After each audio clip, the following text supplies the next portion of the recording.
इस वीडियो के अंदर हम चैप्टर 12 के न्यूमेरिकल्स को डिस्कस कर रहे हैं सेकेंड ईयर फिजिक्स में इलेक्ट्रोस्टैटिक्स। इसमें पहले एमसीक्यूज आपसे कह रहा है कि this is not a scalar quantity, हमें बताना है कि इनमें से स्केलर क्वांटिटी कौन सी नहीं है। तो सबसे पहला ऑप्शन आपके पास है इलेक्ट्रिक फ्लक्स, तो बेटा ये भी होती है। फिर आपके पास मेंशन है इलेक्ट्रिक इंटेंसिटी, हाँ ये नहीं होती। ईएमएफ भी होती है और इलेक्ट्रिक पोटेंशियल भी होती है। तो इसमें से एक ही स्केलर क्वांटिटी नहीं है, इलेक्ट्रिक इंटेंसिटी जो है वेक्टर क्वांटिटी है। फिर वो आपसे कह रहा है कि टू कैपेसिटर्स, एक की कैपेसिटेंस दी हुई है 3 माइक्रोफेराड और एक की कैपेसिटेंस दी हुई है 6 माइक्रोफेराड। और वो आपसे कह रहा है कि इन्हें वो किसके अंदर कनेक्ट कर रहा है, इन्हें वो सीरीज के अंदर कनेक्ट कर रहा है। तो जब वो सीरीज के अंदर कनेक्ट कर रहा है, आपने ये बताना है कि उनकी इक्विवेलेंट कैपेसिटेंस क्या होगी। तो इसकी इक्विवेलेंस कैपेसिटेंस हम निकाल लेते हैं। देखिए, जब भी हम सीरीज में काम कर रहे हो और आपको कैपेसिटर्स दी हुई हो, तो हम सीरीज के लिए कौन सा फॉर्मूला लगाएंगे, 1/C इज इक्विवेलेंट टू, क्योंकि हमारे पास दो ही कैपेसिटर्स हैं, तो 1/C1 प्लस 1/C2। अब 1/CE किसके इक्विवेलेंट है, एक कैपेसिटेंस आपको दी हुई है 3 और दूसरी कैपेसिटेंस आपको दी हुई है 6। ठीक है, सो 1/CE इज इक्विवेलेंट टू, अब 3 और 6 में से एलसीएम 6 आएगा, जाहिर है, क्योंकि दोनों एक दूसरे 3 जो है वो 6 का मल्टीपल है। तो अगर एक नंबर जो छोटा वाला नंबर है और अगर वो बड़े वाले नंबर के टेबल में आता है, तो जाहिर है कि फिर हम बड़ी वाली वैल्यू को एलसीएम कंसिडर करते हैं। तो एलसीएम इसका कितना आएगा 6। और अगर मैं 1/3 की बात करूं, तो 1/3 में से 3 के टेबल में 6 कब आता है, 2 पर आता है, तो यहाँ पे 2 आ गया, फिर प्लस अब है 1/6। तो 1/6 में तो बिल्कुल एग्जैक्ट एलसीएम के जैसा नंबर है 6 है, तो फिर हम उसकी जगह पे कुछ भी नहीं करेंगे, बस सिंपल ऊपर 1 ही लिख देंगे। एलसीएम लेना आपको ऑलरेडी आता ही होगा। सो 1/CE इक्वल 2 + 1 3 हो गए, डिवाइड बाय 6।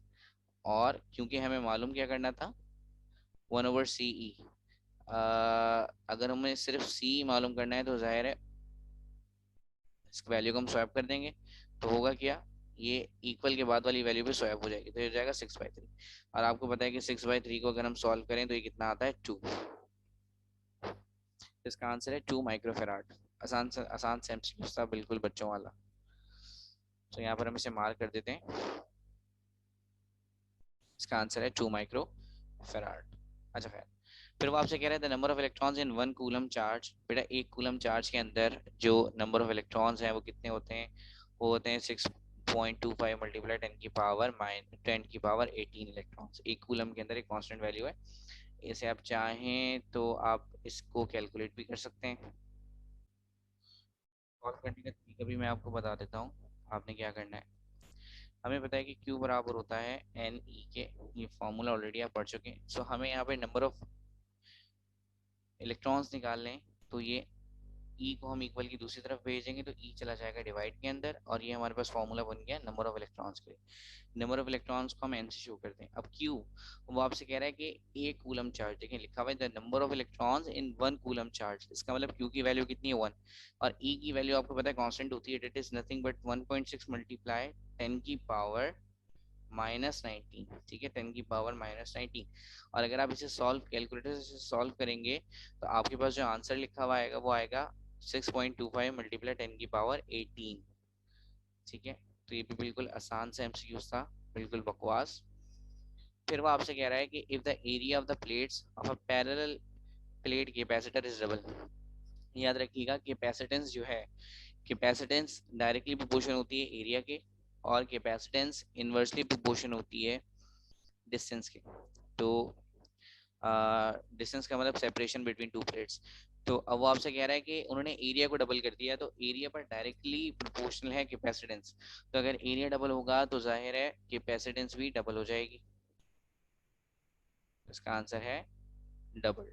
फिर वो कह रहा था electric intensity between two uniformly opposite charge. तो जब भी अपोजिट चार्ज प्लेट्स की अगर हम बात करें, तो उसके अंदर जो इलेक्ट्रिक इंटेंसिटी का हमारे फॉर्मूला आता है वो किसके बराबर है, सिग्मा ओवर एप्सिलॉन नॉट। ठीक है, अगर यहाँ पर वो कहता अपोजिट की जगह सिमिलर, तो फिर फील्ड्स एक दूसरे से कैंसिल आउट हो जाती हैं और आंसर आता है 0। तो याद रखिएगा कि अगर अगर वो अपोजिटली की जगह सेम की बात करता है, सेम चार्ज प्लेट्स, तो फिर आप 0 पे टिक करते हैं। ठीक है, वो आपसे कह रहा है if an electrostatic force between the electrons is at a distance is F newton. If the distance, वो कह रहा है कि एक डिस्टेंस है, ठीक है, जिस पर हमारे पास फोर्स आ रही है एफ। वो कह रहा है if the distance is doubled, अगर हम डिस्टेंस को डबल कर दें तो इलेक्ट्रोस्टैटिक फोर्स पर क्या फर्क पड़ेगा। तो पहली बात तो आप एक बात यहाँ पे याद रखिए कि electrostatic force is directly proportional on product of charges. जो इलेक्ट्रोस्टैटिक फोर्स है वो चार्जेस पर तो डायरेक्टली प्रोपोर्शन है, लेकिन जो डिस्टेंस है उन पर इनवर्सली प्रोपोर्शन है, और इनवर्सली भी स्क्वायर के प्रोपोर्शन है।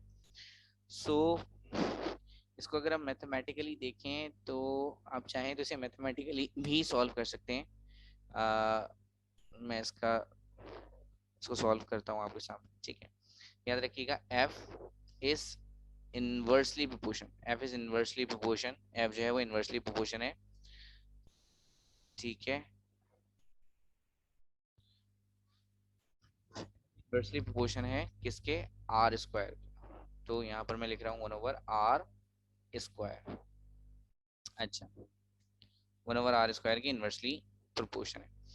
अब आप खुद देखिए कि अगर हम r की वैल्यू को डबल करते हैं, अगर मैं r की वैल्यू को डबल करता हूँ, फॉर एग्जांपल अगर मैं r की वैल्यू को डबल करता हूँ तो क्या होगा।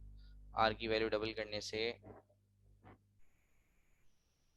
r की वैल्यू अगर हम डबल करेंगे तो क्या होगा, इसकी जगह मैं रख दूंगा, इसको हम किससे मल्टीप्लाई कर देंगे, 2 से, तो जाहिर है क्या हो जाएगा 2r।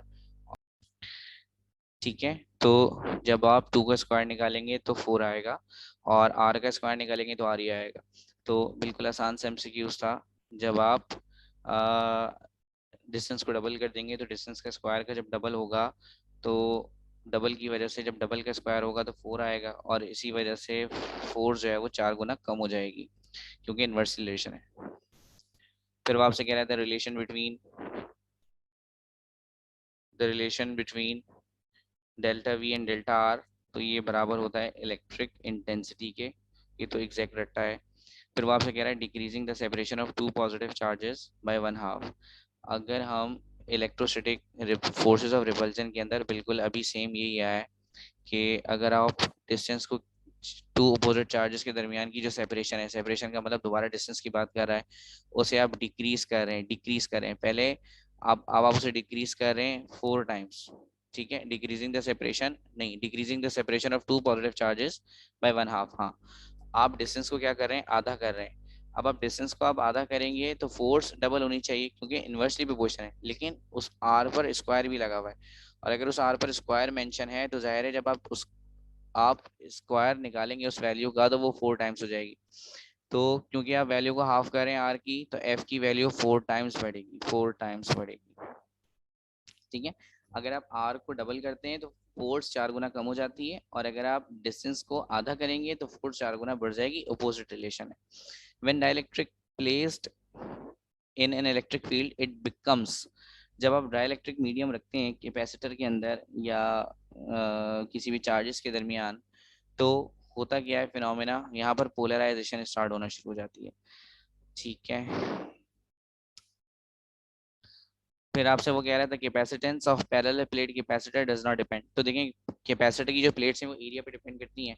अगर आपको फॉर्मूला याद हो तो कैपेसिटेंस बराबर होती है epsilon not area bye D. तो एरिया पर तो डायरेक्टली प्रोपोर्शन है भाई, अगर आप एरिया बढ़ाएंगे तो कैपेसिटेंस भी बढ़ेगी। फिर लिखा हुआ है डिस्टेंस बिटवीन द प्लेट्स, तो अगर आप डिस्टेंस को बढ़ाएंगे तो जाहिर है कैपेसिटेंस कम होगी, क्योंकि फॉर्मूला है epsilon not area bye D. तो डिस्टेंस को बढ़ाने से कैपेसिटेंस कम होती है। नेचर ऑफ प्लेट्स पर डिपेंड नहीं करती, तो नेचर ऑफ प्लेट्स पर डिपेंड नहीं करती।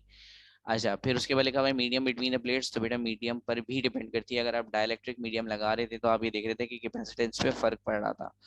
लिखा हुआ है the change in potential energy per unit charge, एक चार्ज की जो पोटेंशियल एनर्जी है, अगर उसमें कोई चेंज आता है तो उसे हम कहते हैं पोटेंशियल डिफरेंस। फिर वो कह रहा है the introduction of dielectric between the opposite charge plate. अगर आप डाइलेक्ट्रिक मीडियम लगाते हैं तो इंटेंसिटी पर क्या फर्क पड़ता है, तो उसकी इंटेंसिटी जो है वो डिक्रीज हो जाती है, याद रखिएगा। फिर वो कह रहा है two oppositely point charges repel each other with a force of 4 multiply 10 की पावर -4। दो चार्जेस हैं, उनके दरमियान की जो फोर्स है वो है 4 मल्टीप्लाई 10 की पावर -4। वो कह रहा है when place at a distance of 1 metre, जब हमने उसे 1 मीटर के फासले पर रखा तो उनकी जो चार्जेस थी, उन पर जो फोर्सेस लग रही थी वो कितनी थी, 4 मल्टीप्लाई 10 की पावर -4। वो कह रहा है कि if the distance between them increase by 2 metre, अगर हम उसको बढ़ा के 2 मीटर कर दें, अब देख लें वही वाला केस है, आपने आपने डिस्टेंस को डबल कर दिया और आपको पता है डिस्टेंस और फोर्स पर इन्वर्सली रिलेशन है, और रिलेशन भी कौन सा, स्क्वायर वाला। इसका मतलब कि अगर आप डिस्टेंस को डबल करें, देख रहे हैं ना, 1 मीटर से आपने 2 मीटर कर दिया, तो आप डिस्टेंस को डबल कर रहे हैं लेकिन फॉर्मूले पर स्क्वायर है, रिलेशन में स्क्वायर है, तो वो कितना इफेक्ट आएगा, 4 गुना। अब रिलेट कर रहा है इन्वर्सली से, क्योंकि फोर्स और डिस्टेंस के अंदर इन्वर्सली प्रोपोर्शनल रिलेशन है और स्क्वायर वाला है। इसका मतलब अगर आप 2 टाइम्स वैल्यू को बढ़ा रहे हैं तो 4 टाइम्स फोर्स कम होगी, 4 गुना फोर्स कम होगी। तो जहां पर आपके पास 4 मल्टीप्लाई 10 की पावर -4 थी, अब 4 मल्टीप्लाई 10 की पावर -4 की जगह जाहिर है वो कितनी रह जाएगी, 1 मल्टीप्लाई 10 की पावर -4। 4 गुना वैल्यू कम हो जाएगी। बस आपने सिंपल ये करना है कि इस फोर्स को 4 से डिवाइड कर देना है।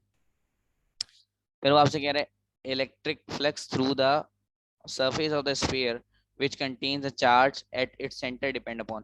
वो कह रहा है कि इलेक्ट्रिक फ्लक्स जो है वो किस पे डिपेंड करते हैं, तो आपने पढ़ा होगा इलेक्ट्रिक फ्लक्स जो है वो उन अमाउंट ऑफ चार्जेस पे डिपेंड करते हैं जो कि स्फीयर के अंदर है, स्फीयर के बाहर वाले चार्जेस पर डिपेंड नहीं करते। फिर लिखा हुआ है coulomb per volt. Coulomb per volt किसके बराबर होता है, तो कूलम पर वोल्ट किसके बराबर होता है, कैपेसिटेंस के। आपने एक फॉर्मूला पढ़ा होगा, मैं यहाँ पे आपके लिए सॉल्व भी करता हूँ, कोशिश करता हूँ। आपने एक फॉर्मूला पढ़ा होगा कि Q बराबर होता है CV के, ठीक है, ये फॉर्मूला आपने पढ़ा होगा इंटर के अंदर। अब आपसे कह रहा है कि coulomb per volt, coulomb per volt, coulomb per volt का मतलब क्या है, Q बाय, क्योंकि कूलम यूनिट होती है चार्ज की, और पर का मतलब वोल्टेज। तो देखिए अगर हम यहाँ पे से V को नीचे डिवाइड में फेंक दें तो ये किसके बराबर आएगा, C के बराबर, इक्विवेलेंट टू C। और हमें पता है कि चार्ज की यूनिट क्या होती है, कूलम, और V की यूनिट क्या होती है, वोल्ट। तो जब हम कूलम और वोल्ट को आपस में डिवाइड करते हैं तो हमारे पास C आता है, और इसे हम किसका नाम देते हैं, कैपेसिटेंस। तो ये कैपेसिटेंस है, ठीक है। फिर वो आपसे कह रहा है which of the following can not be a unit of electric intensity, इनमें से इलेक्ट्रिक इंटेंसिटी की यूनिट कौन सी नहीं है, तो बेटा जूल्स पर कूलम इलेक्ट्रिक इंटेंसिटी की यूनिट नहीं है। फिर वो कह रहा है दो कैपेसिटर्स हैं, इनमें से एक जो है वो माइक्रोफेराड है, और एक जो है माइक्रोफेराड है 4, और एक जो है वो माइक्रोफेराड है 2। तो दो कैपेसिटर्स हैं, एक 4 माइक्रोफेराड का और एक 2 माइक्रोफेराड का, और उसे वो लगा रहे हैं सीरीज के अंदर। अब आपको पता है जब भी हम कैपेसिटर को सीरीज में लगाते हैं तो हम इसे सिंपल रेसिप्रोकल की फॉर्म में ऐड कर रहे होते हैं। इसका मतलब फॉर्मूला आपके पास क्या होगा, 1/CE किसके बराबर है, 1/C1 प्लस 1/C2 के, ठीक है। तो 1/CE किसके इक्वल है, 1 डिवाइडेड बाय, एक कैपेसिटर कितने का है, 2 का, और दूसरा कैपेसिटर कितने का है, 4 का। अब आगे चलिए, तो 1/CE, ठीक है, 1/CE किसके इक्वल है। अब 1/2 भी है, 1/4 भी है, तो जाहिर है 1/2 में और 1/4 के अंदर, 1/2 में और 1/4 के अंदर अगर हम देखें तो इसमें से एलसीएम क्या आएगा, 4, ठीक है, क्योंकि 4 बड़ा नंबर है और मल्टीपल है। तो अब 1/2 है, अगर हम 2 को देखें तो 2 के टेबल में जो 4 आता है वो 2 पर आता है, तो यहाँ पर हमने 2 लिख दिया, फिर प्लस लगा के अब 1/4 है, तो 4 के टेबल में जो एलसीएम है 4 ही है, एलसीएम भी, तो 4 के टेबल में 4 जाहिर है 1 पर आता है, तो हम यहाँ पे लिख देंगे सिर्फ 1।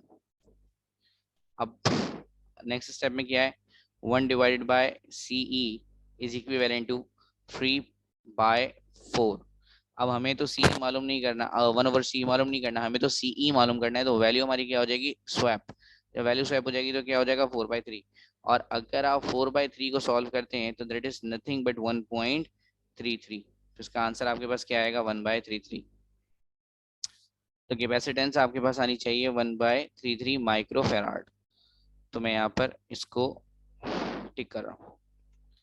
फिर वो आपसे कह रहा था quantity delta we by delta S. तो बेटा delta we by delta S ये बराबर होता है इलेक्ट्रिक फील्ड इंटेंसिटी के। अच्छा, अब देखिए इसमें से पोटेंशियल ग्रेडियंट भी आंसर ठीक है। तो अगर पेपर के अंदर इलेक्ट्रिक फील्ड इंटेंसिटी नहीं है तो आप पोटेंशियल ग्रेडियंट पे टिक करेंगे। सही है। फिर उसके बाद लिखा हुआ है 1 जूल पर कूलम। 1 जूल पर कूलम किसके बराबर होता है?